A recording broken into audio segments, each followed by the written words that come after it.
দেখো জায়গাটা কি তোমরা চিনতে পারছো?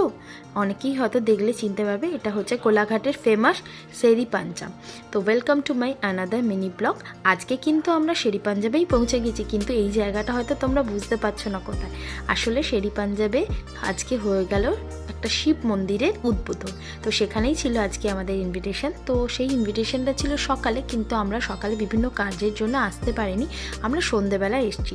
তো দেখো কি অপূর্ব মন্দিরটা, তোমাদেরকে মূর্তিটাও ঠাকুরের ক্লোজ করে দেখাচ্ছি। আর একটা শিব মূর্তি ছিল, সেটা পুরো সাদা পাথর দিয়ে তৈরি, একদম অপূর্ব।